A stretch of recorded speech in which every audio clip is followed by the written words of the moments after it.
what it is that you truly desire. Are you really going after that? A lot of people, when they get started with manifesting and they've had some results with manifesting, they go around tangents about the desires. If your desire is to truly own a Lamborghini or supercar, why are you going after other desires? Why are you going after, okay, maybe I should manifest a trip, maybe I should manifest this and that? Why aren't you going really after your true desire? If your true desire is to really own a house, why are you thinking about manifesting smaller things like manifesting a free drink or a free meal, but not going after your true desires? In this video, we will go deep into this concept and why people do this, and I've been guilty of it. I've done it as well. My name is Rohit and I've been studying about law of attraction manifestation for years now, and my goal with this channel is to help simplify manifesting. Manifesting is actually quite simple and straightforward once you totally understand it, and really shine light on other people that they can too create that dream life, have that happiness, have that lifestyle, health, love, whatever they desire in their life. So this is a common theme I've seen in people in other Facebook groups, in other manifesting groups, in other places. This is the common thread, right? So they get into manifesting. Maybe they do the ladder experiment where they visualize themselves climbing on a ladder and do everything physically possible not to climb the ladder, but eventually they climb the ladder. Or maybe they manifest getting a free drink and somehow they end up getting a free drink. Or maybe they manifest getting some money or a trip, and that is what they are able to manifest. But these all small things are great, and they will show you the power of manifesting, that it can manifest all these things. But when it comes to manifesting truly the big things, the things that they truly desire, a lot of people I know, when they get into manifesting, they're only manifesting, their friend calling them back, they sprain their ankle, that getting healed, or these things, which are great, not to take anything away from it. But what it is that you truly desire, you should have a main desire that you're going after. So we all have big desires, but the thing is, we get caught up by saying other people might be labeling it, might be saying those things are selfish, those are too materialistic, or it seems like most people don't care about other people if you go down that path, and so forth and so forth. And also those things are the reflections. You have those assumptions in your mind. So if you have an assumption that other people will call me selfish if I have more money, guess what will happen? More and more people will be calling you selfish. So you have to change that assumption within. But the very key point is, if you truly desire a big massive house, if that is your true desire, if you truly desire a supercar and you want to be an owner of a supercar, do not limit yourself. Especially if it has been manifested to another person, it can totally manifest for you. There are no limits to manifestations. The only limits are the ones we put on ourselves. I'm telling you, if you went back in time, not even 100 years ago, if you went back 50 years ago, and you could tell someone that you have a device which is the size of your palm, and you can call someone 7,000 miles away, halfway across the globe, and see them live face to face and interact with them face to face for free, they would have called you a crazy person. They would have called you, you've lost your mind, you've gone nuts. That's what those people would say. But that is the current reality. Most of us do video calls on Facebook, WhatsApp. There are so many other devices, Viber, and so many other apps. People do video calls all the time for free, and it's real time, live, right? On such a small device, right? You don't need a massive device for it, and it's wireless. On top of it, it's wireless. So if we went back 50 years in time and we told people in 1970s this is going to happen, most people will say you're nuts. But that is the current reality. Somebody manifested that, and we all are benefiting from that manifestation. Okay, so whoever did that, they also made a lot of money, and they definitely have a great life, material life, and they have also given a lot to the value to the other world. So you can manifest that which was deemed impossible at a certain point in time. These things were considered impossible, but now they have become a reality. So if it comes to manifesting a big house, thousands of people have done it. Thousands of people have manifested. I know people who had zero money able to manifest getting the loan they want, or able to somehow they get the money they need to buy that house and being the owner of the house. I've known people give them a house, literally give them the keys to the house and say, this house is yours. So many things have happened. If you read Neville's story, and where he talks about the owner of the building, and he wanted, his brother imagined their family's name on the building. He didn't have any money. Somebody else made the down payment so that they could be the owner of the building. They could be owner of that company. And later on they sold that building for, I don't know, millions of dollars. So do you really need that finances? But see, this is what happened. Okay, I want a massive big house. I want to be owner.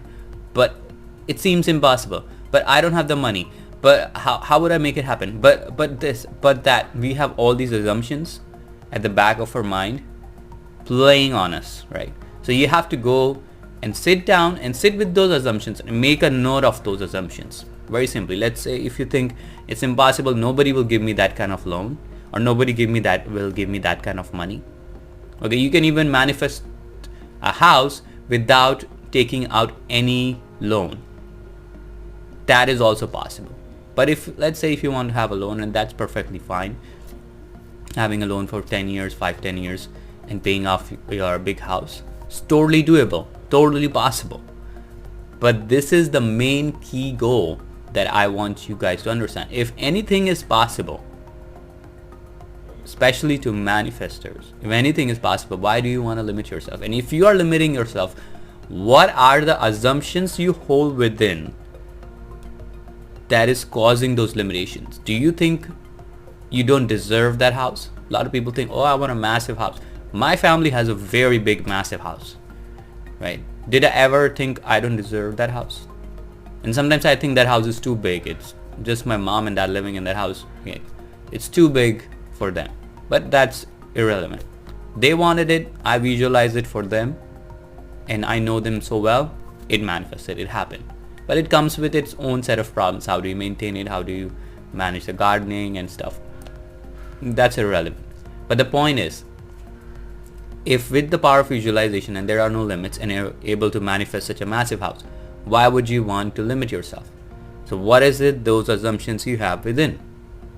So those assumptions, let's say assumption you have is other people, my friends, won't like it. They won't be happy that I'm happy.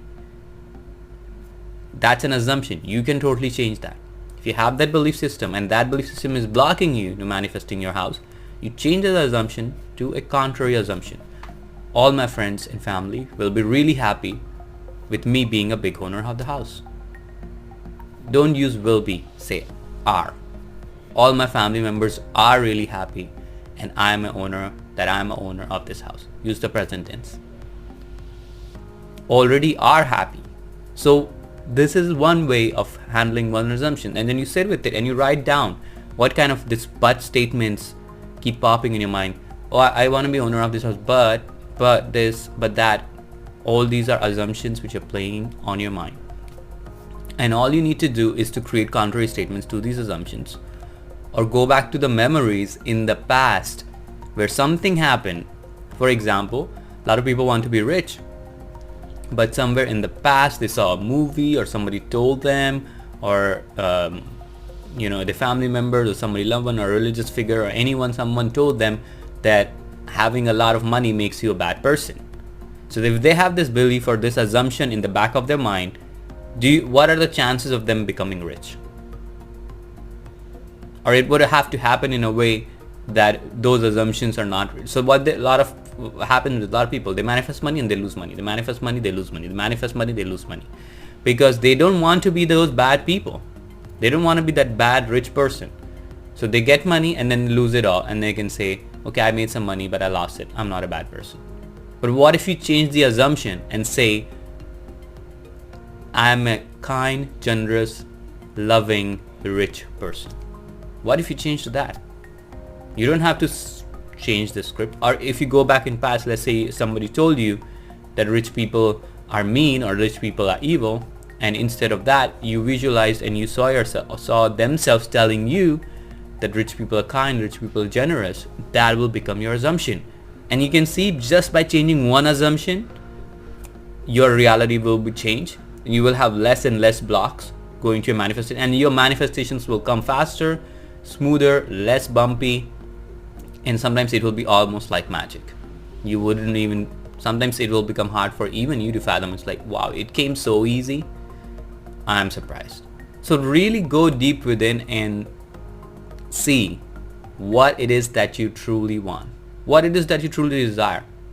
That is what you should be going down deep within, and not to go in these tangential desires. A lot of people take these tangents. This is what they truly want, but they will go, okay, if they want a truly a massive house, but they will manifest a trip, or they would manifest somebody letting them stay in Airbnb for a few times. Go true after your desires. And I've realized is, as I'm getting older, the more I've tried to run away from my true desires, the more it made me unhappy. So for example, with this channel, I wanted to impact thousands of people. That's my goal. But at the same time, I was too concerned of being on camera. How would I look? What would people say? People would think you are some guru or what or whatnot. But my mission and my goal is that. And that was my true desire. So with my true desire, I'm like, I'm going after what I truly want. That is my true desire. And I manifested it. And this channel has been watched by over 100,000 times. But thousands of people, and I'm sure down the line it will be watched by thousands and thousands of people. So I was able to already touch thousands of lives. So that's the goal, and that's the mission, and that's what my true desire is. So I'm not going to go about tangent. I'm not going to create a channel without my face, without my name. I've done that before, and I've realized that's not what I truly want. This is what I truly want. So going after your true desires will make you happier, will keep you healthier, will make you even a better manifester, a kinder person. You will be able to give to other people, change their lives in a magnificent way, and everyone can have better lives because of you becoming a true manifester and going after your true desires and impacting other people on the way to your manifesting your true desires. So that's all I wanted to share. I hope you guys got great value out of this video. Really go after your true desires, and until then, I wish you great success with your manifesting journey, and I'll see you in the next video. Take care.